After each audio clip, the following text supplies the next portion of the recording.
بسم اللہ الرحمن الرحیم۔ السلام علیکم ناظرین، AWC ایگری کے ساتھ میں ہوں آپ کا میزبان طاہر ندیم۔ ناظرین، بات کریں گے موسم کی اور زراعت کی، کھیتی باڑی کی، کیونکہ زراعت ہی ایک ایسا سیکٹر ہے جس پر ملکی معیشت کا انحصار۔ تو ناظرین، جس طرح کے موسم اس وقت پاکستان میں چل رہا ہے وہ کچھ اس طرح سے ہے کہ بعض مغربی سلسلوں کے اثر انداز ہونے کی وجہ سے گزشتہ 24 گھنٹے کے دوران خیبر پختونخوا کے علاقوں پشاور، کوہاٹ، دیر، بنیر، مانسیرہ، چترال، مالم جبہ، ناران، کغان، گلگت بلتستان، کشمیر اور پنجاب کے شمال اور شمال مغربی علاقوں میں بادلوں کے بننے کا سلسلہ جاری رہا، اور اس کے ساتھ ساتھ بیشتر علاقوں میں ہلکی اور کہیں کہیں تیز آندھی کے ساتھ موسلا دھار بارش اور ژالہ باری بھی ہوئی، جبکہ بلند پہاڑوں پر برف باری کا سلسلہ بھی جاری رہا۔ ناظرین، یہ جو سلسلہ ہے ان علاقوں میں، چونکہ ابھی بھی ان علاقوں میں مغربی سلسلوں کے اثرات موجود ہیں، اور ان علاقوں میں جو بارش ہے، ژالہ باری ہے اور بلند پہاڑوں پر برف باری کا سلسلہ ہے، یہ وقفے وقفے سے جاری ہے۔ ناظرین، اگر ہم بات کریں اسلام آباد اور پنجاب کے شمالی علاقوں کی، تو یہاں بارش اور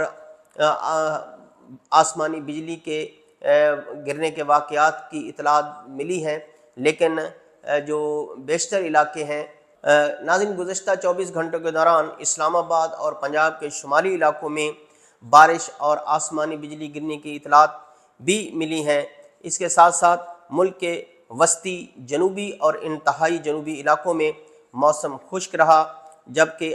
انتہائی جنوبی علاقوں میں موسم جو ہے وہ گرم رہا، اور بیشتر علاقے ان میں جو درجہ حرارت ہے اس کی معمول سے زیادہ ریکارڈ کیا گیا۔ ناظرین، یہ تو تھی ان علاقوں میں موسم کی صورتحال کہ کس طرح شمالی علاقوں میں اور پھر ملک کے جو وسطی، جنوبی اور انتہائی جنوبی علاقے ہیں ان میں موسم کس طرح بیہیو کر رہا ہے۔ تاہم جو صبح کے اوقات ہیں اور رات کا وقت ہے، ان میں جو ہے ان علاقوں میں خنکی اور ٹھنڈک ضرور ہو جاتی ہے، تاہم دن کے وقت جو ہے مطلع صاف ہونے کی وجہ سے درجہ حرارت میں اضافہ ہو جاتا ہے۔ اسی طرح اگر ہم بات کریں بلوچستان اور سندھ کی، یہاں بھی موسم جو ہے وہ خشک اور گرم بنا ہوا ہے، اور ان کسی بھی علاقے سے بارش کی جو اطلاع ہے وہ نہیں ہے، اور ان علاقوں میں گرم موسم ریکارڈ کیا گیا ہے۔ اس وقت ملک کے شمالی علاقوں میں مغربی سلسلوں کے اثرات ابھی تک باقی ہیں، جس کی وجہ سے ان علاقوں میں مزید بارشوں،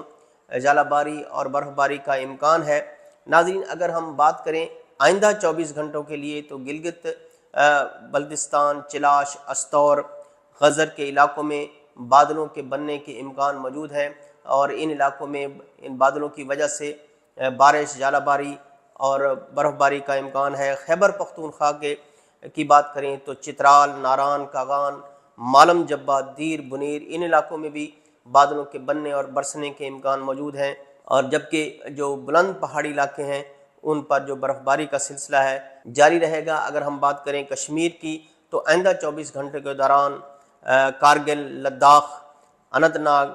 سری نگر، لیہ، لداخ، ان علاقوں میں بارش، ژالہ باری اور برف باری کا امکان موجود ہے۔ پنجاب کی بات کریں تو شمال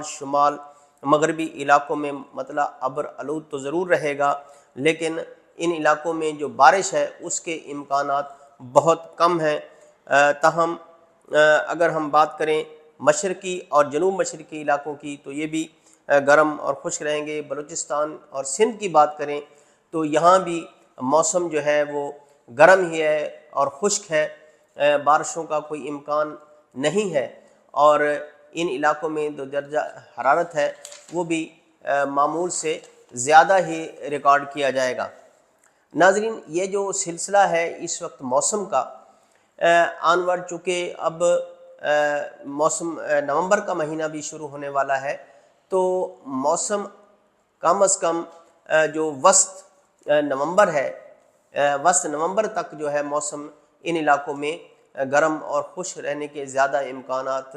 زیادہ امکانات ہیں، اور ان علاقوں میں کسی بارشی جو نظام ہے اس کا امکان نظر نہیں آتا۔ تاہم اگر ہم بات کریں شمالی علاقوں کی، خیبر پختونخوا کے شمالی علاقوں، کشمیر، گلگت بلتستان، خیبر پختونخوا، ان علاقوں میں بارش، ژالہ باری اور برف باری کا امکان تو رہے گا ان مغربی سلسلوں کی وجہ سے۔ تاہم جو دیگر علاقے ہیں، وسطی پنجاب، جنوبی پنجاب اور اس کے ساتھ ساتھ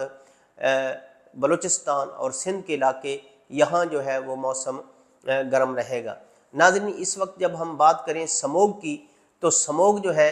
وہ جو ہمارے وسطی علاقے ہیں اور اس کے شمالی علاقہ جات ہیں، ان علاقوں میں سموگ کے اثرات جو ہیں وہ دن بدن نمایاں ہوتے چلے جا رہے ہیں، اور اگر ان علاقوں میں شمال اور شمال مغربی ہواؤں کے چلنے کی وجہ سے اگر کچھ اس میں سموگ میں کمی واقع ہوئی تو تو ممکن ہے کہ سموگ میں کمی واقع ہو جائے، لیکن اگر یہ ہوائیں نہ چلیں تو پھر ان علاقوں میں جو سموگ کا سلسلہ ہے وہ بڑھتا چلا جائے گا۔ اور اس وقت بھی جو اطلاعات ہیں وہ یہی ہے کہ ان علاقوں میں جو سموگ ہے وہ بڑھ رہی ہے۔ ناظرین، یہ سب کچھ موسمی جو ماحولیاتی آلودگی ہے اس کا نتیجہ ہے، جس کی وجہ سے یہ سموگ بنتی ہے۔ سموگ چونکہ دھوئیں اور دھند، یعنی کہ سموک اور فوگ، ان دونوں لفظوں کو ملا کر اس کو سموگ کا نام دیا گیا ہے کہ یہ دھند بھی ہے، اور اس میں جب دھواں شامل ہو جاتا ہے تو یہ سموگ بن جاتا ہے۔ سموگ کے پھیلنے کی وجہ سے زیادہ سموگ کی صورت میں ایک تو جو حد نگاہ ہے، دیکھنے کی جو انسان کی صلاحیت ہے وہ کم ہو جاتی ہے، حد نگاہ کم ہو جاتی ہے کہ آپ کو سڑک پر چلتے ہوئے جو راستہ ہے وہ دور تک دکھائی نہیں دیتا، اور بعض اوقات جو حد نگاہ ہے وہ 2، 3 یا 5، 7، 10 فٹ کی رہ جاتی ہے، اور اس سے آگے آپ دیکھ نہیں پاتے۔ اسی طرح جو سموگ ہے اس کے اثرات جو انسانی صحت پر ہے اس پر بھی بہت زیادہ گہرے مرتب ہوتے ہیں، اور اس میں آنکھ کی بیماریوں، سانس اور گلے کی بیماریوں کو جو ان میں اضافہ ہو جاتا ہے، اور خاص کر وہ لوگ جو پہلے سے سانس اور دمے کی بیماریوں میں مبتلا ہوتے ہیں ان کے لیے تو سانس لینا دوبھر ہو جاتا ہے، باہر نکلنا ان کے لیے مشکل ہو جاتا ہے۔ تو یہ سموگ کے جو اثرات ہیں یہ پورے وسطی پنجاب میں اور پنجاب کے شمالی علاقوں میں یہ بہت زیادہ دیکھنے کو ملتے ہیں، اور آن ورڈ یہ جو سموگ ہے یہ لاہور، ننکانہ صاحب، فیصل آباد، جھنگ، شورکوٹ، خانیوال، ملتان، وہاڑی، رحیم یار خان، ان علاقوں میں پنڈی، اسلام آباد، گجر خان، گجرانوالا، سیالکوٹ، چنیوٹ، سرگودا، جھنگ، ان علاقوں میں یہ سموگ جو ہے وہ بہت زیادہ پھیل جاتی ہے۔ اس وقت بھی اگر ہم دیکھیں تو جو بھارت کا جو علاقہ ہے، بھارتی پنجاب ہے، یہاں جو ہے یہاں بھی جو سموگ کے جو معاملات ہیں، ایشوز ہیں، وہ بہت زیادہ گمبھیر ہیں، اور اس وقت جو پنجاب ہے، بھارتی پنجاب اور دہلی کا جو علاقے ہیں وہ انتہائی فضائی آلودگی کی زد میں ہیں، اور اس کی بڑی وجہ بھی یہی ہے کہ بھارتی پنجاب میں بھی دھان کی پرالی کو نظر آتش کیا جاتا ہے، اور اس طرح جو دھواں بنتا ہے، اس کے علاوہ ٹریفک کے دھواں ہے، کارخانوں کی چمنیوں سے نکلنے والا دھواں ہے، جو اینٹیں پکائی جاتی ہیں خشت بھٹوں پر، ان کی چمنیوں سے نکلنے والے دھوئیں کی وجہ سے یہ ماحولیاتی آلودگی میں دن بدن اضافہ ہو رہا ہے، جس کے اثرات انسانی زندگی پر مرتب ہو رہے ہیں۔ ناظرین، دوسرا معاملہ جو ہے وہ موسمیاتی تبدیلی کا بہت گمبھیر ہوتا چلا جا رہا ہے، جس کے اثرات ہماری زراعت پر بہت ہی مضر قسم کے پڑ رہے ہیں، اور اس کے جو مشاہدہ ہے وہ ہمارے کاشتکاروں نے بھی کیا ہے۔ انہوں نے اس کے اثرات جو ہے وہ باغات پر، فصلوں پر، مکئی کی فصل پر اور دھان کی فصل پر دیکھے ہیں، اور اس حوالے سے ہماری جب بعض کاشتکاروں سے بات ہوئی ہے تو انہوں نے اس بات کا بہت ہی سمجھداری سے اس بات کا اظہار کیا کہ اس وقت کاشتکاروں کو خود اس صورتحال کا جائزہ لینا ہوگا، اور موسمیاتی تبدیلیوں کے سامنے بند باندھنے کے لیے اپنا کردار ادا کرنا ہوگا، اور ہمارے ملک میں درجہ حرارت میں جو اضافہ ہوا ہے اس کو کم کرنے کے لیے اپنا کردار ادا کرنا ہوگا۔ اس حوالے سے اسی تیزی سے باغات، درخت لگانے کا سلسلہ کرنا ہوگا، تاکہ ملک میں جس تیزی سے درجہ حرارت میں اضافہ ہوا ہے اسی تیزی سے اس میں کمی واقع ہونی چاہیے۔ اس وقت بھی جو صورتحال ہے وہ بہت ہی عجیب قسم کی ہو چکی ہے کہ ابھی تک جو گندم کی جو پراپر کاشت کا جو عمل ہے وہ شروع نہیں ہو سکا ہے، چونکہ موسم جو ہے وہ گرم ہے۔ اس حوالے سے جو بعض زرعی ماہرین ہیں ان کا کہنا یہ ہے کہ جو گندم ہے وہ جو وسطی پنجاب کے علاقے ہیں ان میں 1 نومبر سے 20 نومبر تک اس کی کاشت کر لینی چاہیے، اور جنوبی پنجاب میں اس کی جو 5 نومبر سے آنورڈ 20 سے 25 نومبر تک، اور سندھ کے جو علاقے ہیں ان میں جو گندم ہے وہ وسط نومبر سے لے کر وسط دسمبر تک اس کو کاشت کیا جائے، اور یہ تھوڑا سا جو دورانیہ ہے گندم کی کاشت کا، اسی میں ہی گندم کی کاشت مکمل کر لی جائے تاکہ کاشتکاروں کو جب موسم سردی کا شروع ہو تو اس کے گندم کی فصل پر جو مضر اثرات ہیں وہ نہ پڑیں، اور گندم کے اگاؤ کے بعد جو شگوفے ہیں وہ پراپرلی نکل آئیں اور ان کی گروتھ شروع ہو جائے۔ لہٰذا اس دورانیے کے اندر انہیں گندم جو ہے وہ کاشت کر لینی چاہیے۔ اس کے علاوہ ہم اکثر اپنے کاشتکار بھائیوں سے یہ بھی کہتے ہیں کہ وہ اپنی کاشتکاری کو دیگر فصلوں کی جانب بھی اپنی کاشتکاری کا رجحان کریں، روایتی جو فصلوں کی کاشت ہے وہ بھی کریں، اس میں کوئی شک نہیں ہے کہ روایتی فصلیں جو ہیں وہ بھی ہماری زندگی کا ایک حصہ ہیں، ہمارے ملک کی ضرورت ہے، خواہ وہ گندم ہو، چاول ہو، چنے ہوں، اس کے علاوہ مکئی ہو، چارہ جات ہیں، ان فصلوں کی بھی بہت ضرورت ہے ملک کو۔ لیکن کچھ ایسی فصلیں ہیں وقت کے ساتھ ساتھ جن کی ڈیمانڈ بڑھ رہی ہے، اور یہ ہمارے کاشتکاروں کو بہت زیادہ جو پیسہ ہے وہ دے سکتی ہیں، اور کاشتکاروں کی جو پیداواری لاگت میں اضافہ ہو گیا ہے اس کو وہ اپنی آمدنی کے ذریعے اس کو نیوٹرلائز کر سکتے ہیں، اور اس حوالے سے وہ چیا سیڈ، تخم بلنگو، کینوا، زعفران، کلونجی جیسی فصلیں جو ہیں وہ کاشت کر سکتے ہیں۔ اس کے علاوہ اسٹرابری کی جو فصل ہے وہ بہت کارآمد ہے، تو کاشتکاروں کو اپنی جو دیگر فصلیں ہیں ان کی کاشت کی طرف بھی جانا چاہیے تاکہ ان کی جو پیداواری لاگت ہے وہ پیداوار زیادہ ہونے کی وجہ سے یا متنوع کاشتکاری ہونے کی وجہ سے اس پیداواری لاگت کو کم کر سکیں، کیونکہ اس وقت جو زراعت سے زرعی مداخل ہیں جیسا کہ ہم کہہ سکتے ہیں کھادیں ہیں، پیسٹی سائیڈ ہے، بیج ہے، وہ بہت زیادہ مہنگا ہے، اور کاشتکار جب فصلیں کاشت کرتے ہیں تو ان ساری چیزوں کو ان کو برداشت کرنا پڑتا ہے، لیکن جب ان کی فصل مارکیٹ میں آتی ہے تو اس کی وہ قیمت نہیں ملتی جس کی وہ توقع کر رہا ہوتا ہے۔ اس حوالے سے حکومت کی بھی ذمہ داری ہے کہ وہ ایک ٹھوس اور جامع زرعی پالیسی لے کر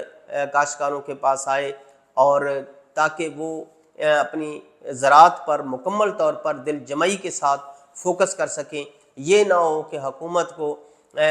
فصلوں کی کاشت کی ترغیب کے لیے مختلف سکیموں کا اعلان کرنا پڑے، اور پھر آخر میں یہ صورتحال نکلے کہ نہ تو وہ فصل کاشت ہو سکے اور نہ ہی ان سکیموں پر عمل درآمد ہو سکے۔ ناظرین، اس میں کوئی شک نہیں کہ زراعت ہی ہمارے ملک کی ریڑھ کی ہڈی ہے، معیشت زراعت پر چلتی ہے، جب زراعت چلتی ہے تو صنعت کا پہیہ چلتا ہے، روزگار چلتا ہے، تو ضرورت اس امر کی ہے کہ حکومت زراعت کی طرف توجہ دے، کاشتکاروں کو اپنے اعتماد میں لے، کاشتکاروں کو زرعی مداخل سستے داموں فراہم کرے، خواہ وہ بجلی ہو، ڈیزل ہو، زرعی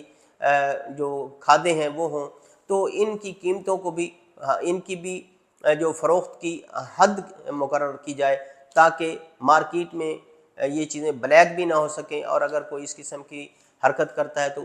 تو ناظرین یہ تھی آج کی صورتحال موسم کی اور فصلوں کی کاشت کے حوالے سے جو میں نے آپ کے سامنے رکھی۔ ناظرین، آپ ہمیں اپنی جو تجاویز ہیں اس سے بھی ضرور آگاہ کیا کریں۔ اگر آپ فصلوں کی کاشت کے حوالے سے کچھ رہنمائی لینا چاہتے ہیں تو آپ ہمیں لکھ بھیجیں، تو ہم انشاءاللہ زرعی ماہرین کی مشاورت سے آپ کو اس کا ضرور جواب دیں گے۔ اس کے علاوہ اگر آپ ہمارے اس پروگرام میں، ہماری ان ویڈیو میں زراعت سے متعلق کچھ تشنہ لبی محسوس کرتے ہیں تو وہ بھی ہمیں کمنٹس میں بتائیں تاکہ ہم اس کو دور کر سکیں اور اپنی ان ویڈیوز کو بہتر سے بہتر بنا کر آپ کی خدمت میں پیش کر سکیں۔ تو ناظرین، آج تک کے لیے اتنا ہی۔ آئندہ سیگمنٹ تک اپنے میزبان طاہر ندیم کو دیجیے اجازت۔ اللہ نگہبان۔